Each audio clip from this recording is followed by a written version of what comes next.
Class 11th accountancy chapter हमारा चल रहा था फाइनल अकाउंट विद एडजस्टमेंट और पार्ट नंबर 4 हम करने जा रहे हैं। कुछ और एडजस्टमेंट्स हम समझेंगे यहाँ पर।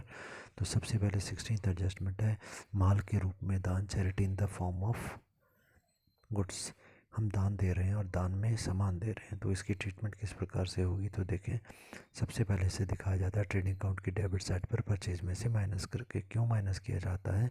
दान में अगर हम चीज़ें दे रहे हैं तो वही चीज़ें हम दे रहे होंगे जो हम खरीद के लाए थे। जो खरीद के लाए थे चीज़ें, उनको हम लोग ट्रेडिंग अकाउंट की डेबिट साइड पर दिखाते हैं परचेज के रूप में। और परचेज़ किए हुए सामान में से यदि हमने कुछ सामान दान के रूप में दे दिया तो परचेज़ की हुई चीज़ें हमारी कम रह गई, इसलिए परचेज़ में से इसको ट्रेडिंग अकाउंट में माइनस किया जाता है। दूसरी तरफ हम इसको दिखाते हैं प्रॉफिट एंड लॉस अकाउंट की डेबिट साइड पर, क्योंकि जब भी आप दान में चीज़ें देते हैं तो उसके कारण हमारे खर्चा होता है, हमारे को हानि होती है, और सभी खर्चे सभी हानियाँ प्रॉफिट एंड लॉस अकाउंट की डेबिट साइड पर दिखाए जाते हैं। अगला पॉइंट है 17 पॉइंट एडजस्टमेंट। नमूनों के रूप में माल का मुफ्त वितरण, distribution of the goods as free sample. मुफ्त सैंपल के रूप में जब हम चीज़ें लोगों को बांटते हैं तो इसकी ट्रीटमेंट भी बिल्कुल ऊपर की तरह होगी। परचेज़ किया हुआ सामान ट्रेडिंग अकाउंट डेबिट साइड पर, परचेज़ किए हुए सामान में से कुछ सामान हमने सैंपल के तौर पे लोगों को दे दिया, फ्री में बांटे। इसका मतलब है हमने जो परचेज़ किया हुआ सामान था उसमें से सामान हमने दे दिया, तो परचेज़ किया हुआ सामान हमारा कम रह गया ट्रेडिंग अकाउंट की डेबिट साइड पर। और यदि मुफ्त में हम देते हैं तो उसके कारण भी हमारे को हानि होती है। ये हमारे एडवर्टीजमेंट एक्सपेंसेस होते हैं, सेल्स प्रमोशन एक्सपेंसेस होते हैं, इसी इनको हम प्रॉफिट एंड लॉस अकाउंट की डेबिट साइड पर भी दिखाते हैं। 18th एडजस्टमेंट है माल का आहरण के रूप में निकालना, ड्राइंग्स इन द गुड्स। अब यदि मालिक अपने घर के इस्तेमाल के लिए व्यापार में से कुछ सामान निकाल कर ले जाता है तो उसकी ट्रीटमेंट कैसे करेंगे। पहली बात है कि वो सामान हमने निकाला मालिक ने, जो हम परचेज़ करके लाए थे बिजनेस में बेचने के लिए। तो इसका मतलब सीधी सी बात है कि परचेज़ में से हमारा सामान कम हो गया, तो ट्रेडिंग अकाउंट डेबिट साइड पर परचेज़ में से ड्राइंग्स इन गुड्स को हम माइनस कर देते हैं। दूसरी तरफ हम बैलेंस शीट में दिखाएंगे मालिक के द्वारा जो पूंजी लगाई जाती है, कैपिटल लगाया जाता है, उसे बैलेंस शीट की लायबिलिटी साइड पर दिखाया जाता है।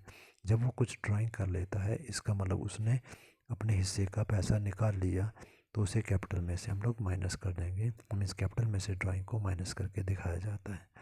19 पॉइंट पर आते हैं, बोलेगा माल का व्यापार में प्रयोग, use of the goods in the business. अब हमारा जो बिजनेस है उसमें चीज़ों को यूज़ कर लिया गया।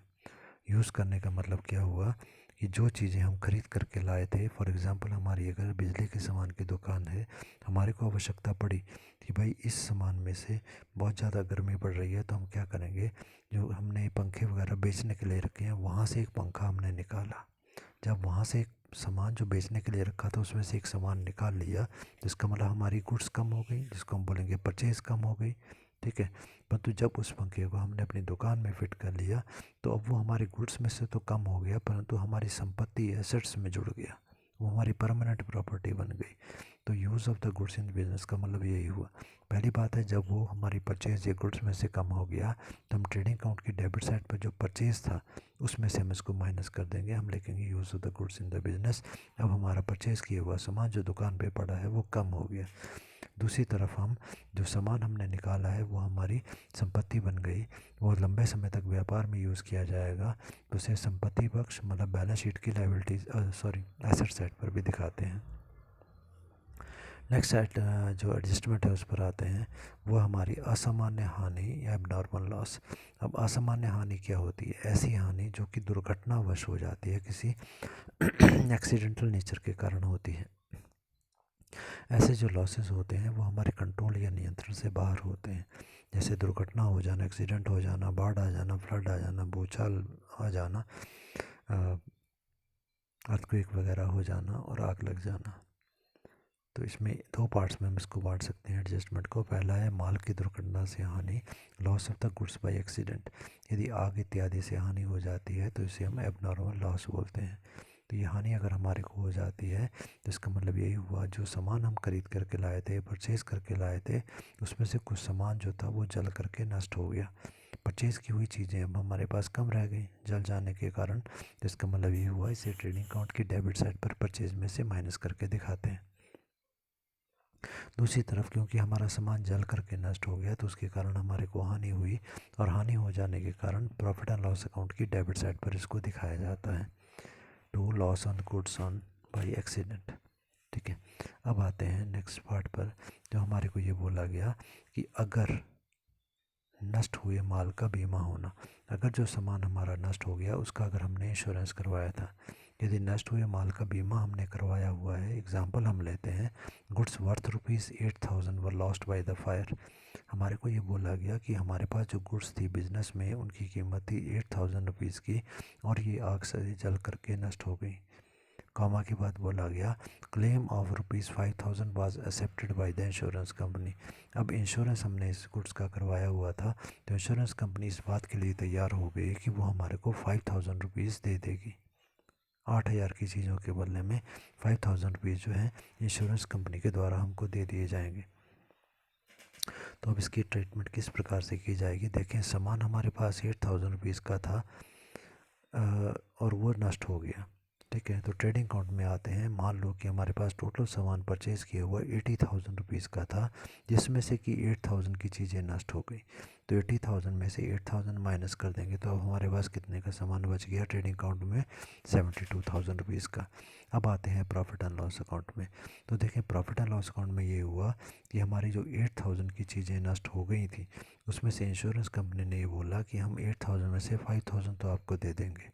तो इसका मतलब 8,000 में से 5,000 अगर मिल गया तो बाकी कितना बच गया? 3,000 जो हमको नहीं मिला। तो हमको लॉस जो हुआ वो 3,000 का हुआ। इसलिए प्रॉफिट एंड लॉस अकाउंट की डेबिट साइड पर हम लॉस दिखाएंगे ₹3,000 का। हम लिखेंगे to loss of the goods by accident ₹3,000। Next आते हैं बैलेंस शीट पर। तो बैलेंस शीट में इसका क्या इफेक्ट पड़ेगा?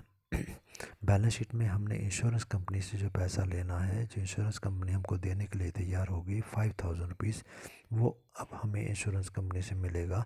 तो हमारे पास जो संपत्ति है वो ₹5,000 की है, हम उसे एसेट साइड पर शो करेंगे। बी ट्रांजैक्शन इसकी क्या हो सकती है? वो है स्थायी संपत्ति की हानि, loss of the fix assets. Fix assets को अगर नुकसान होता है, मशीनरी वगैरह को नुकसान होता है, तो उसको हम कैसे दिखाएंगे? सबसे पहले तो प्रॉफिट एंड लॉस अकाउंट की डेबिट साइड पर आएंगे, क्योंकि हम लोगों ने पढ़ा कि डेप्रिसिएशन इत्यादि जो होता है उसे हम प्रॉफिट एंड लॉस अकाउंट की डेबिट साइड पर दिखाते हैं to loss of the fix assets. दूसरी तरफ हम क्या करेंगे, बैलेंस शीट में हमारी जितनी भी एसेट्स होती हैं उनको बैलेंस शीट की एसेट साइड पर दिखाते हैं। जैसे एग्जांपल यहाँ लिया गया मशीन। मशीन की जितनी भी वैल्यू बैलेंस शीट में दिखाई दे रही है, उसमें से जो लॉस हुआ है उसको हम घटा देंगे कि अब इतना नुकसान मशीन का हो गया, तो बाकी इतनी मशीन हमारे पास बची है। उसके बाद में नेक्स्ट एडजस्टमेंट है, एडजस्टमेंट नंबर 21, जिसको बोला गया गर्भित ब्याज या फिर इम्प्लाइड इंटरेस्ट। इम्प्लाइड इंटरेस्ट क्या होता है, जिसके बारे में सीधे तौर पर नहीं बताया जाता। यदि ट्रायल बैलेंस में दिया गया है एग्जांपल के लिए कि loan at the rate of 4% पर annum, मतलब उधार हमने लिया है जिसके के ऊपर 4%, सॉरी लोन हमने लिया जिसके ऊपर 10% पर annum, 10% वार्षिक दर से हमें ब्याज देना है। लोन वाज टेकन ऑन 1 जुलाई 2013, 1 जुलाई को हमने लोन लिया ₹40,000 का, और बैलेंस शीट जो हम बना रहे हैं वो है 31 दिसंबर 2013 को। तो पहली बात ये हुई कि लोन हमने जो लिया 1 जुलाई को लिया, और अकाउंट हमारे बंद हो रहे हैं 31 दिसंबर को। तो 1 जुलाई से लेकर 31 दिसंबर तक 6 महीने बनते हैं। इससे यह पता चलता है कि ऋण पर जो ब्याज है वो नहीं दिया गया। इसमें 6 महीने का ब्याज हम नहीं दिया है हमने। यदि ब्याज दे दिया गया होता तो उसे ट्रायल बैलेंस में इंटरेस्ट पेड लिखा होता, परंतु ट्रायल बैलेंस में कुछ भी नहीं दिया गया, तो हमने ये 6 मंथ्स का इंटरेस्ट जो है वो पे करना है इसको। नेक्स्ट एडजस्टमेंट पर आते हैं, जो हमारी है कॉन्टीजेंट लायबिलिटी या फिर संभावित दायित्व। कॉन्टीजेंट लायबिलिटी या संभावित दायित्व का क्या होता है? ये ऐसे दायित्व या लायबिलिटी होते हैं जो बैलेंस शीट को बनाने की तिथि तक वास्तव में हमारी लायबिलिटी नहीं थे, परंतु भविष्य में अगर कोई विशेष घटना घट जाती है तो ये हमारी लायबिलिटी या दायित्व बन सकता है।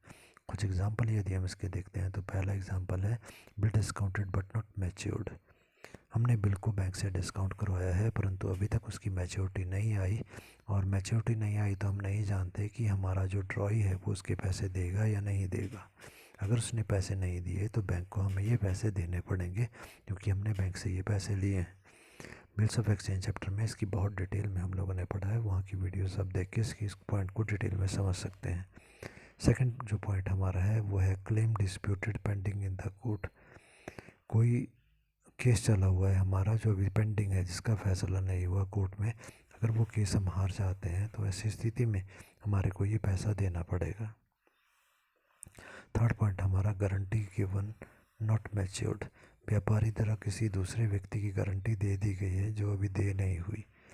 अगर वो व्यक्ति उस समय पूरा हो जाने के बाद पैसे नहीं देता है और हमने उसकी गारंटी दी है, तब हम उसके जिम्मेवार होंगे। तो इसका लेखा या अकाउंटिंग कैसे की जाएगी?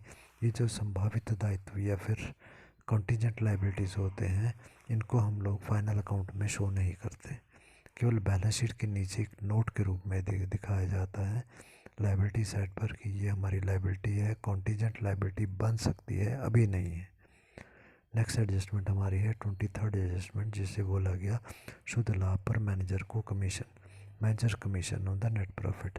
तो मैनेजर हमारा जो होता है उसकी वर्किंग एफिशिएंसी, उसकी कार्यकुशलता, ताकि वो मन लगा के, लगन लगा के कार्य को करे, तो इसलिए हम उसे उसके वेतन या सैलरी के अतिरिक्त एक्स्ट्रा लाभ के ऊपर एक फिक्स परसेंटेज के तौर पे कमीशन देते हैं।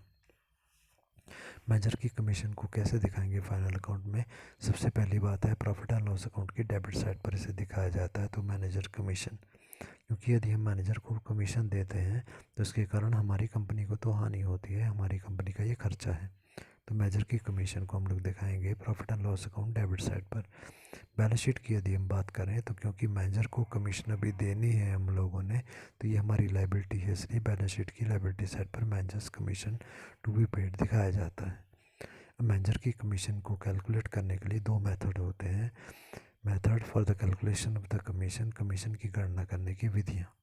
पहला मेथड होता है एक निश्चित दर से, फिक्स रेट से कमीशन देने से पूर्व के लाभ, पूर्व मतलब पहले, fixed percentage on the net profit before charging such commission.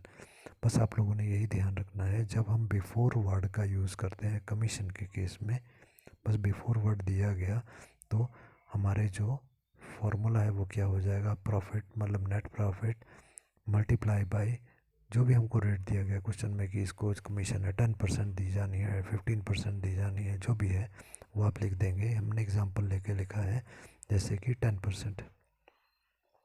अगर यहाँ पर बिफोर वर्ड दिया गया, बिफोर चार्जिंग वर्ड दिया गया, तो एग्जांपल के लिए हमारा नेट प्रॉफिट जो है वो 11,000 का है, multiply by 10/100 is equal to 1100। Second method हमारा होता है निश्चित दर से कमीशन देने के बाद के लाभ पर। तो यहाँ पर हम लिखेंगे fixed commission on the net profit after charging such commission. यहाँ पर देखें फर्स्ट मेथड में बिफोर था और सेकंड मेथड में आफ्टर है।